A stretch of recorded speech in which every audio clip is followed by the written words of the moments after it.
Tal Heinrich, spokesperson for Israeli Prime Minister Benjamin Netanyahu. Tal, thank you so much for being here. My pleasure, Natasha. And it is remarkable. Nearly all of the more than 300 munitions from Iran were intercepted. Israel and its allies, including the U.S., intercepting the 99% of those drones and missiles. So the world is watching for Israel's next move. What can you tell us? What insight can you give us into the next step for Israel tonight? Correct. Yesterday we witnessed the evils of the Islamic Republic on full display when they launched over 60 tons, Natasha, 60 tons of explosives our way. As you correctly reported, more than 350 drones, cruise missiles, ballistic missiles, and 99% of which we were able to repel and intercept, and not just alone, but with international partners, including the U.S., UK, France, and some regional partners. As we speak, by the way, there's a 7-year-old girl from the Bedouin community in Israel who is still fighting for her life. She was severely injured from the debris that fell from the skies. But if it was up to Iran, had we not been as prepared as we were, they tried to maximize the damage. The results could have been devastating. So to your question, yes, deliberations are still underway in Israel. The war cabinet convened. It will continue to convene, and Israel will make its own considerations.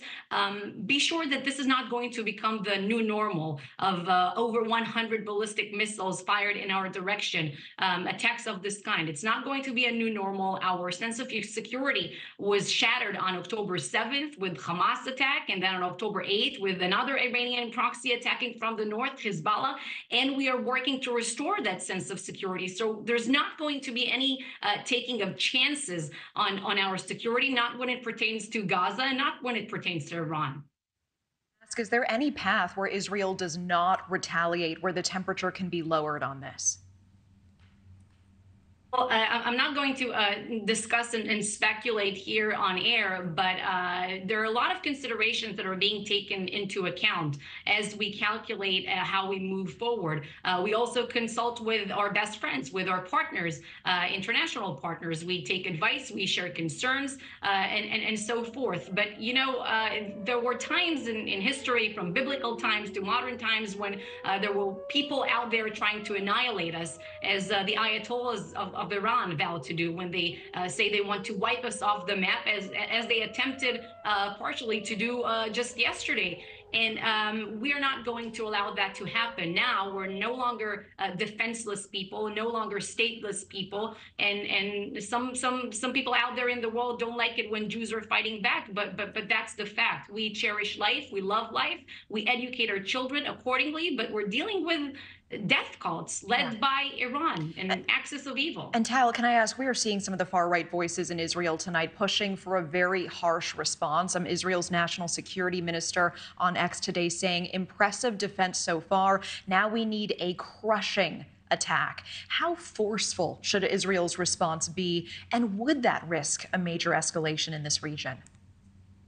So I haven't been following all of the voices coming out of the country and the government and lawmakers, but I think if there's one thing that your viewers have to understand is that we have a war cabinet in place and a unity government in place, and there's a procedure by which the heavy, big decisions are taken. So yes, everyone is entitled to have their own opinions in our country. We're a free country. We don't have a constitution, but we're committed to the principle of the First Amendment. But the heavy decision making, if it's the IDF breast and if it's the government, they have a procedure by which they are accepted. All right, Tal Heinrich, I always appreciate your time. Thank you so much. Thank you, Natasha.